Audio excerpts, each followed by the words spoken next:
Sir, oh.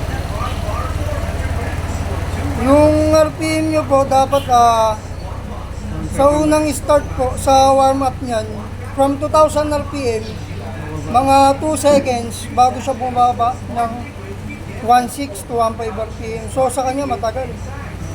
Tapos taas baba yung minero niya. TPS voltage naman po 0.66. Dapat ang standard po niya 0.64. So ayun po, kailangan po i-calibrate yung TPS pati yung IEC. Ayan mga guys. Medyo mataas din ang IEC mo. Standard na IEC 20% to 15%. So ito masyadong mataas. Kaya yung minor nyo po pabago-bago. Kaya kailangan i-diagnose talaga. Opo. So dito nyo po kasi makikita. Ay, Namatay oh. ayun ang mga Taas babae, no?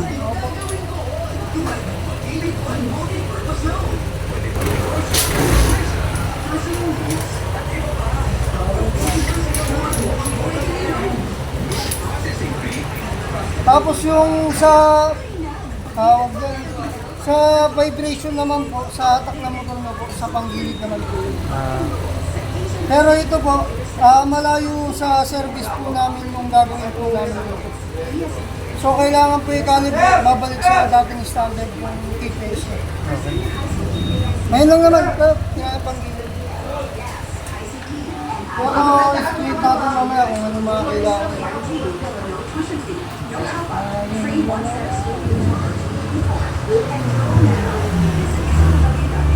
Ito po kung ano mga kailangan. Sarap. Ayan si Sir Daniel po yung gumagawa. Dito po yan sa ano, Moto Ready Plus. po. Moto Ready. Dati silang Moto Plus.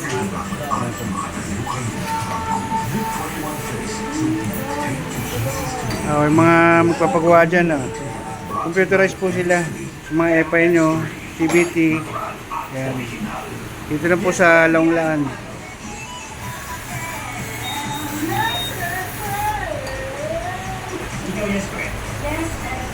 Buti po natin po tayo sa konting papagawa.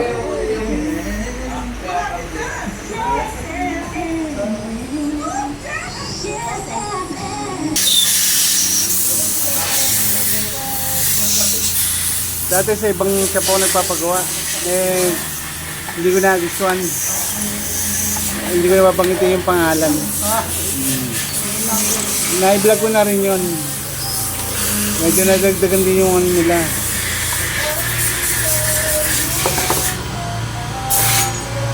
Yung mga nakapalo sa akin, alam nyo na yun kung ano yun at kung saan yun.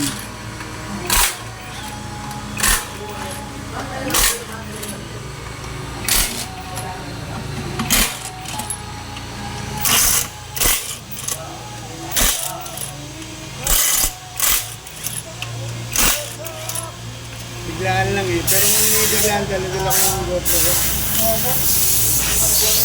Kaya ito, taga.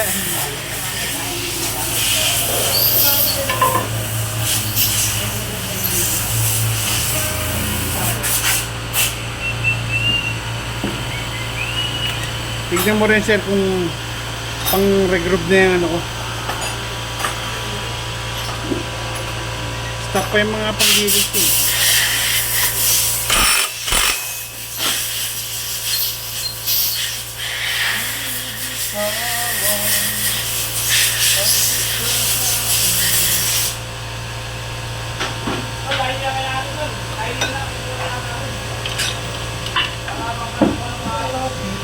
Bola. Autokalas ha.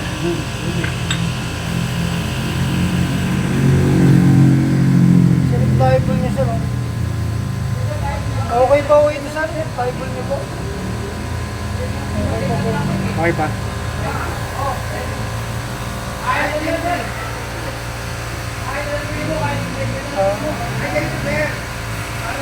Slider, so yung slider piece niyo po. Okay pa.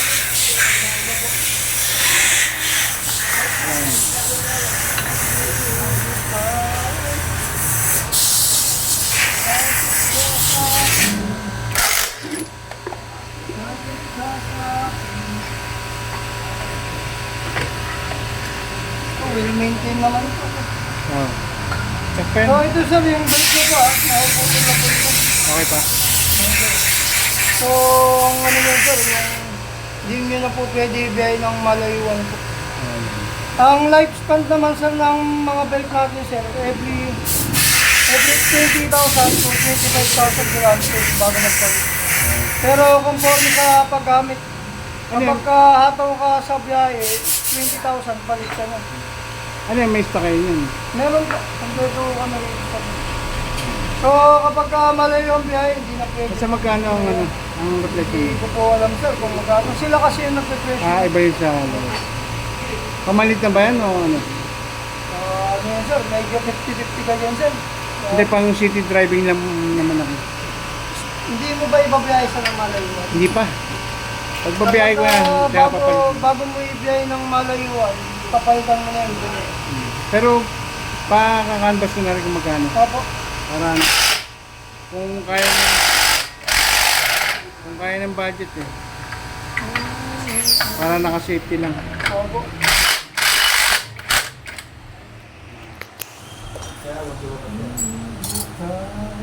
Yung brake pad, okay pa. Check ko sir. Yung ito naman yung tinatawag na torque level seal. Yung torque level seal nito, ito yung nagpapatagal ng bearing dito sa torque level. Okay. So kapag may tagas na po yung oil seal niya, napupunta po rito sa lining. So wala pa naman. Meron na ako Ano ng konti? So nangyayari, pagka napunta rito sa lining yung grasa, Dudulas. nag-slide lang po rito sa may bell nyo. Kaya ayun po yung nagkukos ng vibration ng gravity Okay. sa torque level seal. So ito yung pinaka ano ko sir, yung pinaka problema ng motor nito.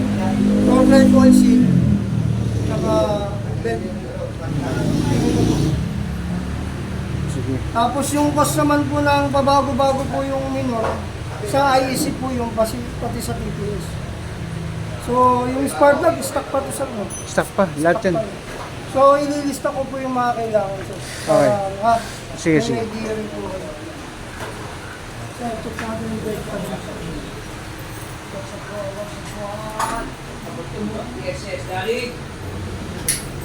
Sir, brake pad mo sa harap, okay pa po? Okay pa. So far, so good. Okay pa. Eto sir, pa-check nga na ito. Ay, init pala. No? Okay pa sir. Okay pa. So, liliyahin lang muna.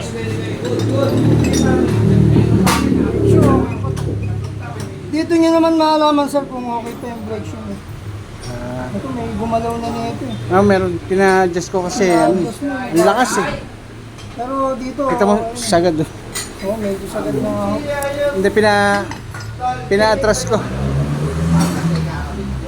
Yung fuel filter yun, sasabay ko na rin. Para i-lista ko muna.